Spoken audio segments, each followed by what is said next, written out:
Well, I don't know if you saw the other week, I made some jewellery using dichroic plastic and I absolutely loved how it came out. I'll link the video at the end of this one for you if you haven't seen it, because it is so easy to make. Well, it got me thinking of how I can use this differently. So what I've done is I've cut some spirals out of the dichroic plastic like this, and I want to put them in these faceted bears to see how they look. And I also want to do a dome to make some light. And if it looks as beautiful as I'm hoping it's going to, then I think these are going to be really best sellers. I'm also going to try to get these to be a slightly different shape. I like the spiral, but I'm going to heat them up a little bit and twist them around a bit. I think that might work. So I'm going to be using my resinous heat gun for this, and I'm going to have it on low heat. I'm not going to have the end on. I'm going to have it without the end on. Now be careful when you're doing this because you don't want to burn yourself. I'm going to let that warm up first.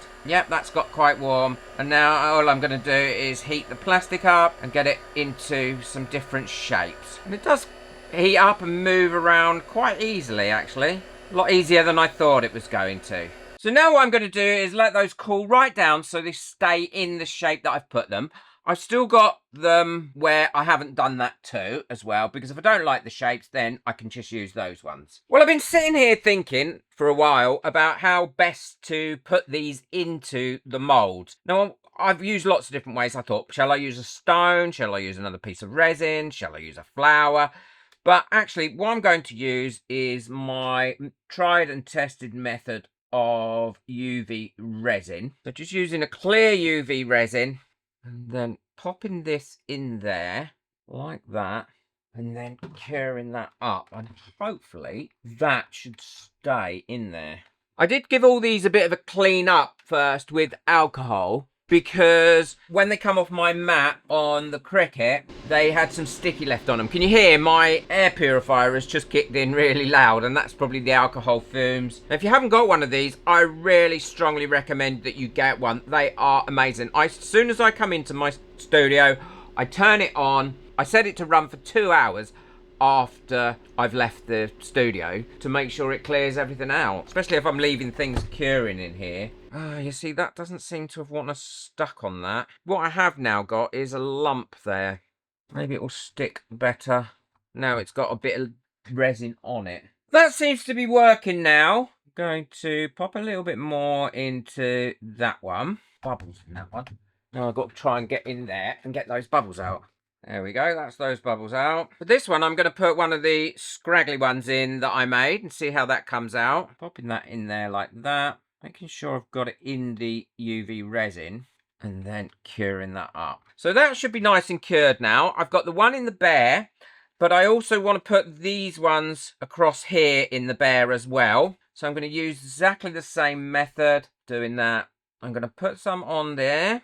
Get that cured up. So that's on there now, and what I'm going to do is, because this is quite light, this stuff, I'm going to put a bit on here as well so that it stays in that shape once I've got the resin in here. So these are all done now and they're in there. Now what's important is when you've used UV resin to stick something down is don't play around with the mold too much, because you can dislodge it and then it will just float around. What I'm going to do is I'm going to mix my resin up. I'm going to be using the deep pour because these are quite deep pour resins.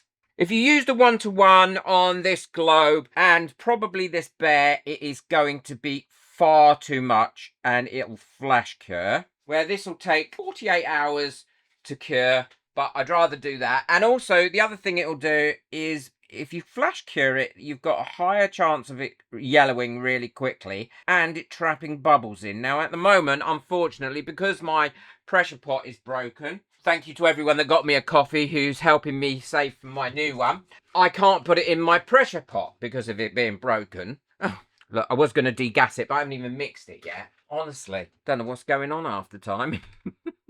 So what I'm going to do is mix this up for 4 minutes using my mixer with the large head on it. There we go. So that one's in there. Pop that in there and mix that now for 4 minutes. And then I'll check it, make sure it's mixed, and then I'll degas it because I want as few bubbles in this as possible. Well, that's all mixed up now. I'm letting that run off there. There are a few bubbles in it, but resiners have also brought out these really large pots that fit nicely into the degasser when you're mixing up larger quantities. So I can degas this quicker. Let's get that off there. Give that a bit of a clean up first. If you're looking for something to put on your Christmas list, I would recommend definitely the degasser and the mixer. I wouldn't want to be without them now. That's nice and clean. So I'm going to pour some of this in there, up about a third of the way up. There we are. Pop that in there, pop my lid on, and I'm going to put that on for 5 minutes. That should be plenty enough to get rid of the gas in there. Because don't forget, with a slow cure resin, it does take a lot longer to cure up. And so it does give it opportunity for your bubbles to release out the top and burst anyway. So that's got rid of all the bubbles out of that. So all I need to do now is pour this in. If I need to degas some more, I can degas some more. What I'm going to do is pour that in there first. Hopefully that is going to stay there with the UV resin. I'm going to give a bit of a squidgy widgy in the ears and then fill that up, and then let any bubbles that have come up to the surface, because there will be somewhere I'm pouring it in, any bubbles that have come up to the surface come up, and then I can quickly burn those off. I've got a few of these left over from where I made the jewelry, so what I'm going to do as well is pop some of these little odd shapes into this, and these are different coloured ones. Hopefully they're not going to float right up to the top. If they do, that's not too much of a problem. Can't wait to see what this looks like. Actually, these are sinking rather than floating, which is quite unusual. It was just as well I glued those other ones in. So we've got a few bubbles there that have come up. Let's move that to one side. We can fill this one up with a bit of squidgy widgy in them ears. And now I'm going to degas some more and fill up that sphere. So I'm going to fill this globe up. I've got most of the bubbles out of that. And then any that come up, I will then burst those off. There's a few come up on the other ones. There we go. So that's filled up. They're all filled up now. Quick going over with a long neck lighter just to burst these bubbles off. It is looking extremely clear, and more will come up anyway and burst themselves as it progresses. I am going to stick my tweezers in there and lift this up a little bit. Float more towards the top. See what happens with that one. And now we'll leave those for about, and I've not put any shards in the globe. I just want to see what it looks like without, but I have put it in the bears.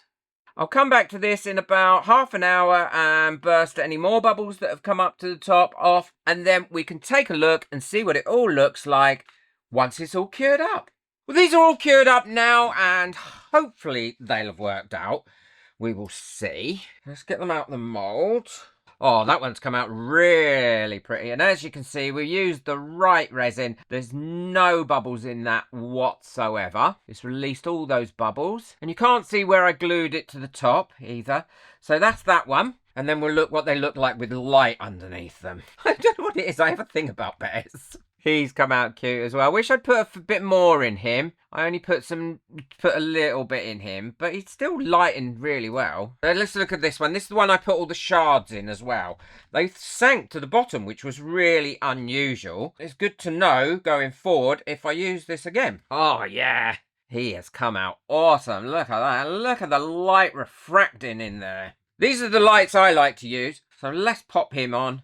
Oh, he is lit up. And look how that light, all those different colours now is coming through that. That has worked exceptionally well. Now I've put the lamp on it, you can actually see just one or two, I'm not sure if they're micro bubbles or might be little bits of glitter that were left in that mould when I last used it. But that has come out beautiful. I think it's a bit too bright in here. I can see it really well. But I think it's pushing out too much light for my cameras, and I'm not camera savvy enough yet to be able to sort it out. But that does look beautiful as well. And so does the little bear. So I think these would make great little night lights for people. Certainly for children, or nice little lamps for children. I think it bends the light so well. Look at that. I don't know if you can see that bit there. It is curled up lovely. It's giving lots of different light refractions around it as well. I don't think my camera's doing this justice. And down the leg. It is reflecting. What's that? Is that a word? Reflecting? I mean refracting. It is refracting that light in there so well. and giving such a great colour. Hope you've enjoyed that. I've enjoyed making those. I am really loving this dichroic plastic. I will link it in the description below so you can get hold of it easily. Be sure to check out the video I've got coming up next is on how I made that amazing jewellery, because it's so simple. It gives such a great effect. Boom that like button, hit that subscribe button, but most of all, enjoy your resin. Take care. Bye.